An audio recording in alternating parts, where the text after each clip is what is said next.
Bagaimana kisah inspiratif dari Ego Adriano? Simak selengkapnya dalam Sah Selalu Ada Hikmah bersama Koh Dennis Lim. Sah Selalu Ada Hikmah. Bismillahirrahmanirrahim. Assalamualaikum warahmatullahi wabarakatuh. Alhamdulillah, kita kembali lagi di acara yang insya Allah akan menggali sekian banyak hikmah supaya kita tambah dekat sama Allah dan jadi manusia yang baik. Kali ini bintang tamu Koko namanya Bang Ego Adriano. Beliau unik, waktu luangnya untuk kegiatan sosial dan juga untuk mengurus kawan-kawan saudara-saudara kita yang disebutnya ODGJ. Iya. Kita langsung ngobrol dengan beliau ya. Assalamualaikum warahmatullahi wabarakatuh. Waalaikumsalam warahmatullahi wabarakatuh. Sehat ya? Ya alhamdulillah sehat kok. Saya izin langsung tanya-tanya ya. Siap kok. Pertanyaan yang pertama muncul dari awam tuh mungkin ngapain? Ngapain ya? Waktu luangnya malah untuk ya Masya Allah sih ngebantu mereka. Cuman kan dengan segala macam bayangan kayaknya repot dan ribetnya bikin orang banyak yang nggak mau. Kok ini mau? Nah ini gimana? Oke siap. Jadi kita cerita sedikit ya. Stop, silakan.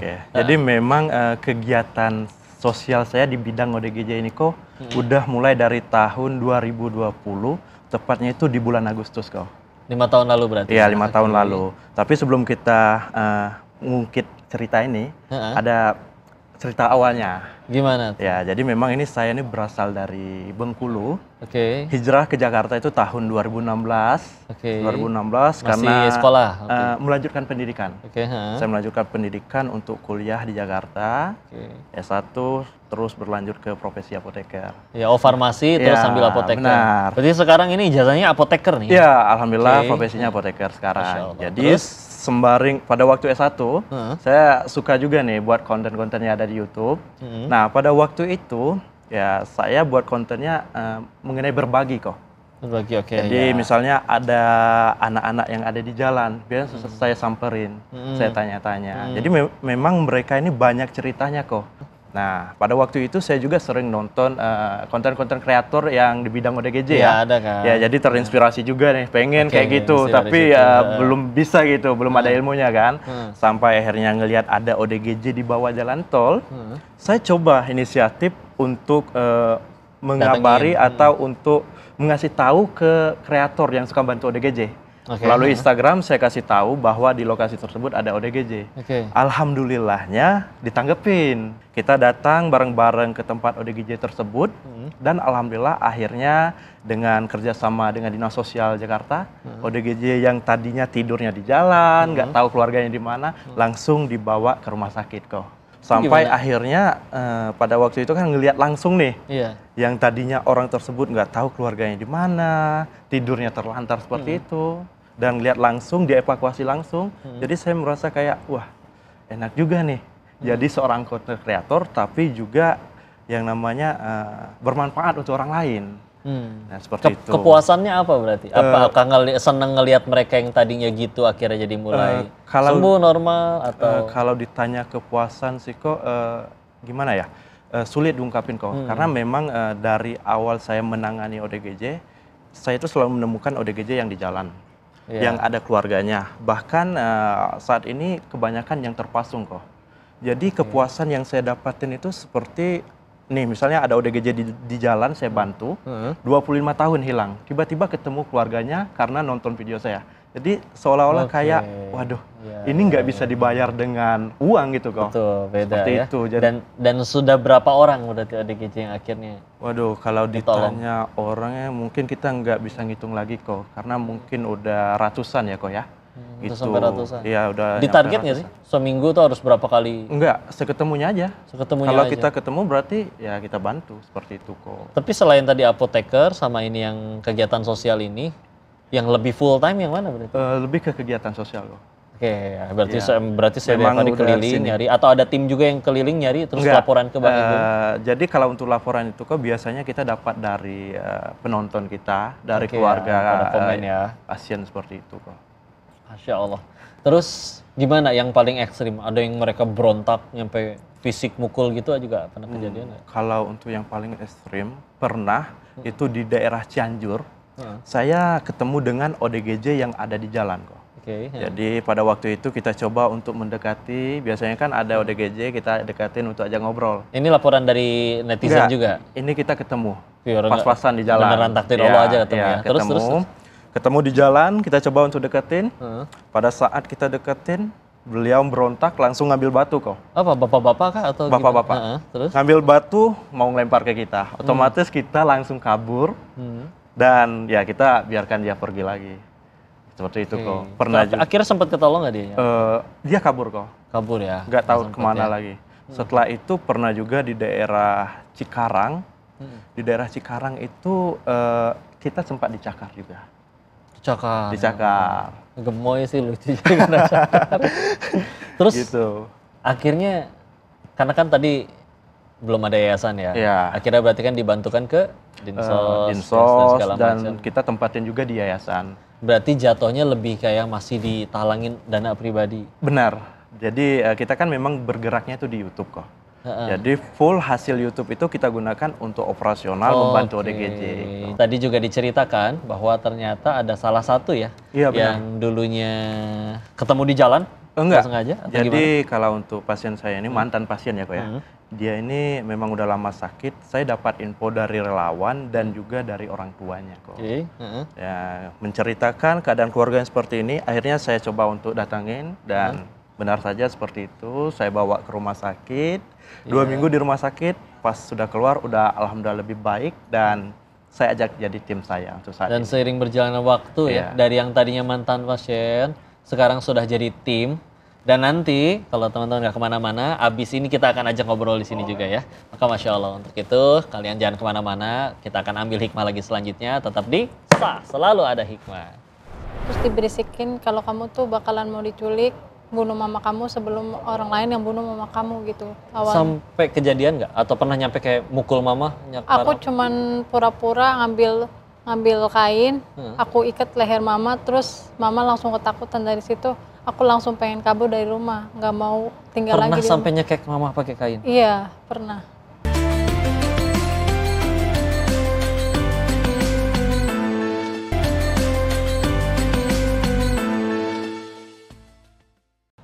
Sah, selalu ada hikmah. Kembali lagi di acara Penuh Hikmah yang kita masih nggak bosan-bosan nih ngambil dari narasumber yang luar biasa. Seperti yang udah disebutin di awal, kali ini ada mantan pasiennya Bang Ego. Ya, namanya Kak Nur Aini. Assalamualaikum warahmatullahi wabarakatuh. Waalaikumsalam warahmatullahi wabarakatuh. Kok disebutnya pasien? Dulunya kenapa emang? Kalau boleh tahu. Dulunya aku pernah gangguan jiwa, sering dengan berisikan kayak gitu. Itu awal tahun. Dengar apa? Dengar berisikan. Ada yang bisikin? Iya, gitu? ada yang bisikin kalau. Oh, sampai ke situ? Iya, sampai ke situ harus bunuh mama gitu sebelum hari kiamat. Nah, gitu kok. Harus bunuh Mama sebelum hari kiamat? Iya. Setiap hari atau setiap berapa jam sekali? Itu setiap hari hampir 24 jam. Suaranya suara kayak gimana gitu? Perempuan, laki-laki? Suaranya tuh suara entahlah kok kayak misalkan kayak kita tuh kerasukan orang, maksudnya kerasukan hal gaib, terus diberisikin kalau kamu tuh bakalan mau diculik, bunuh mama kamu sebelum orang lain yang bunuh mama kamu gitu awalnya. Sampai kejadian nggak? Atau pernah nyampe kayak mukul mama? Aku cuman pura-pura ngambil kain, aku ikat leher mama, terus mama langsung ketakutan. Dari situ aku langsung pengen kabur dari rumah, nggak mau tinggal lagi di rumah. Pernah sampai nyekek mama pakai kain? Iya, pernah. Awalnya sampai akhirnya muncul bisikan kayak gitu tuh apa dulu? Gagal apakah? Kecewa apakah gitu? Aku sakit awalnya, sakit lambung. Sakit apa? Lambung. Sakit lambung. Dari lambung terus? Dirawat sakit lambung, udah pulang tuh finish kontrak kerja. Setelah itu aku sakitnya awal-awal biasa lagi bulan Ramadan kan. Ya biasa nunain sholat biasa, sholat maghrib, zuhur, asar, pokoknya 5 rakaat, 17 rakaat. Di 5 waktu aku tambah sholat sunnah sholat sunnah Ustadz. Terus setelah itu ada bisikan lagi katanya kamu tuh dapat malam Lailatul Qadar, kata gitu, malam gitu. 1000 bulan. Terus kamu itu bakalan dapat kemuliaan asalkan kamu bunuh orang tua kamu gitu. Jadi waktu pertama dengar bisikan itu ngiranya itu dari mana? Ngiranya itu datangnya dari toilet. Jadi semua chattingan, semua PN aku yang ada di handphone kedengeran suaranya dari toilet di rumah aku yang waktu aku beli baru pindah. Enggak, ngiranya itu tuh apa? Waktu pertama dengar bisikan itu ngiranya itu dari setan kah? Dari atau nabi-nabi. ngiranya itu dari, kok Iya. bisa kepikiran itu dari Nabi itu gimana? Nggak tahu, pokoknya aku tuh kayak, Apa dia ada suara, ini aku Nabi, kamu harus ngelakuin ini, atau kayak gitu? jadi aku tidur malam-malam, suatu hari malam, terus aku dipeluk atau nggak diapain gitu ya, sama bentuknya laki-laki, wujudnya laki-laki, tapi aku nggak bisa Dalam ngelihat. mimpi itu ngelihat ada wujudnya, oke? Sadar nggak sadar. Mm-mm. Nah terus dia tuh bilang, kamu pilih aku aja, jangan pilih yang lain, nanti kalau pilih yang lain kamu nyesal gitu. Kayak dari 25 nabi itu semuanya datang sampai 25-nya nabi itu, tapi aku kan paling suka kan Nabi Yusuf ya. Oke, ya. Yang karena paling tampan. Heeh. Nah iya, terus aku tuh mikir dari situ. Tapi lambat laun sampai sekarang aku ikutin bisikan itu, aku dengerin bisikan itu sampai aku kabur, pernah mecahin gelas karena aku muak banget dengerin kajian gitu, itu kajian. Jadi nggak suka dengar kajian ceramah. Jadi nggak suka denger kajian karena aku udah hijrah kok, aku diujinya sampai kayak gini gitu loh. Apa ini jalan hijrah aku atau emang ini tuh ada orang jahat yang mau bikin aku hancur kan gitu. Mulai sadar itu salah atau bahkan mulai sadar itu penyakit kapan berarti? Aku sadar pas aku dibawa berobat ke orang pintar sama mama. Jadi ikhtiar dulu ke Ustadz gitu ya? Ustadz ya, Di Ruqyah berarti? Ya di Ruqyah. Itu aku nggak ngeluarin muntah apa-apa, malah mamaku sama papaku, jadi mama sama kakakku yang muntah-muntah. Kemudian aku dibawa ke suatu tempat, itu tuh yang lazimnya kayak mistis gitu loh. Tapi dari situ aku masih belum sadar. Aku sadar lagi, dibawa lagi ke yayasan. Nah, sadar-sadar lagi kenapa aku ditaruh di yayasan. Aku pikir aku tuh mau nyumbang tempat, mau nyumbang dana gitu ya, karena lihat yayasan udah Oke, berantakan. tadinya kesana kirain mau survei lokasi ya nyumbang, tahu-tahu kok malah aku yang ada di dalam. Iya, malah aku yang ada di dalam. Ternyata itu udah di set sama orang tua atau sama orang tua, belum ketemu sama Bang Ego, Iya, masih sama relawan lama tuh. Terus abis gitu 1 bulan setelah itu aku dijemput, udah sehat kan, udah balik normal. Itu awal aku sebelum kenal Bang Ego. Mama ngubungin kakakku buat nyari bantuan, ternyata ketemu sama Bang Ego. Apa tindakannya berarti waktu itu? Jadi pada waktu itu kok, ketika saya dapat laporan, Hah? saya langsung datang ke rumah dia dengan Daerah mana tadi? Tangerang ya, Tangerang, kabupaten ya. Kabupaten. Ya, Kabupaten lanjut, Tangerang. terus? Saya datang bersama tim dengan tujuan untuk langsung mengevakuasi kok. Mengevakuasi bawa ke rumah sakit. Jadi pada waktu itu karena memang kondisi dia kan Untuk diketemuin dengan psikiater. iya, untuk dirawat agar dirawat langsung di rumah sakit seperti itu kan. Jadi pada waktu saya evakuasi itu memang agak susah juga kita ngebujuknya.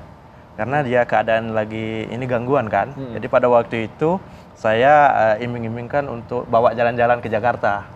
Oke. Akhirnya dia mau ikut, tiba-tiba nyampainya di RSJ. Ya Allah. Ya, jadi mau nggak mau karena memang dia udah lama nggak makan ya. Iya, sampai 3 bulan iya, nggak makan nasi. hampir 3 bulan nggak makan nasi dan pada waktu kita Terus bawa. makannya apa berarti? Minum air aja? Lauk aja. Oh, nggak mau makan nasi, lauknya Iya. aja.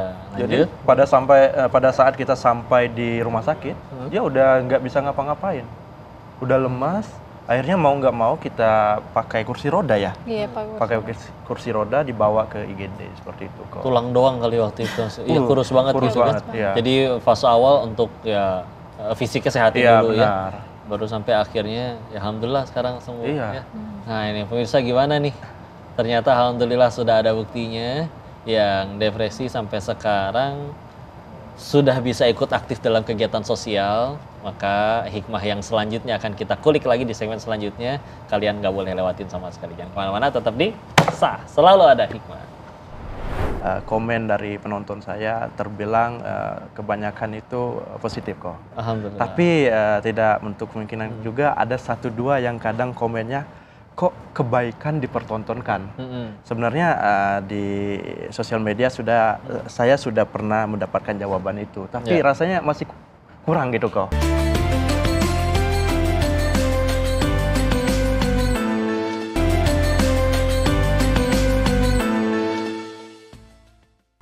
Sah, selalu ada hikmah. Masya Allah, hikmahnya tadi, Masya Allah, masa lalunya seperti apapun, terbukti ketika mau jadi kebaikan, sekarang bisa aktif dalam kebaikan-kebaikan yang lain. Kita lanjut tanya lagi ke Bang Ego ya.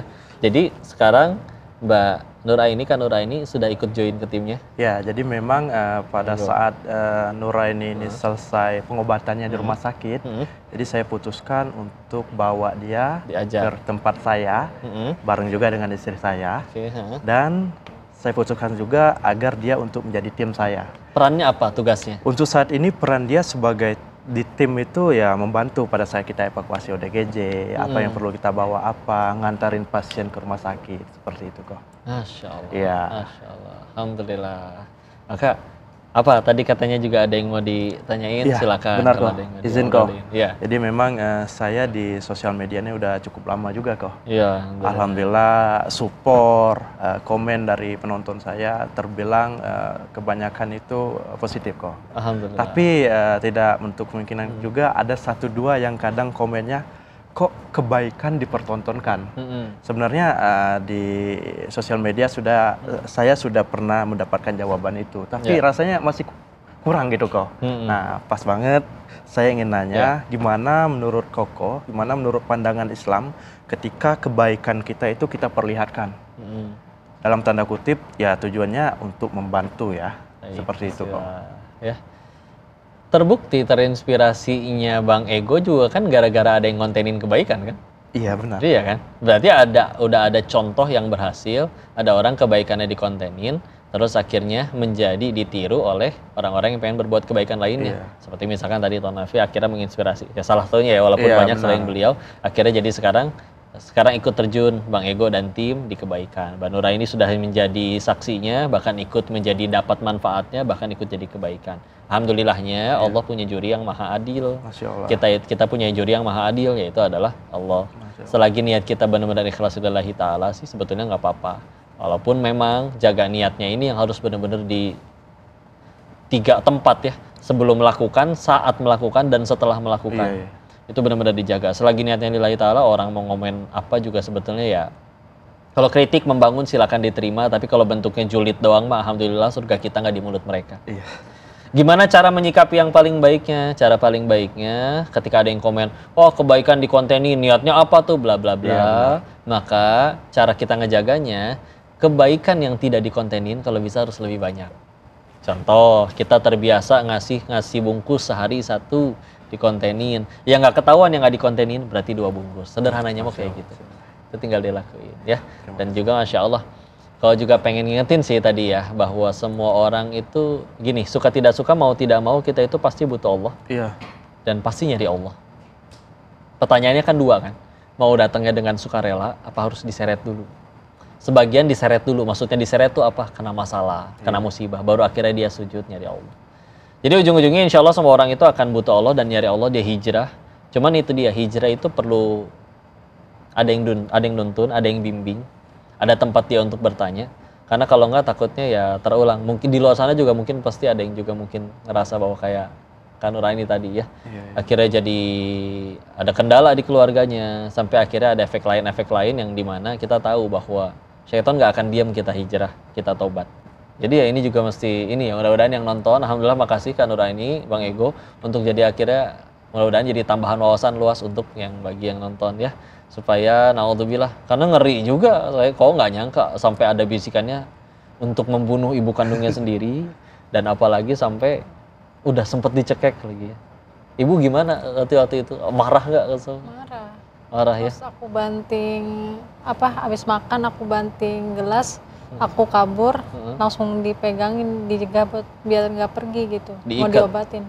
Iya, sempat diikat juga tanganku. Insya Allah. Dan sekarang hubungan sama orang tua tapi sudah alhamdulillah udah baik lagi. Obat masih ada yang dikonsumsi katanya? Masih.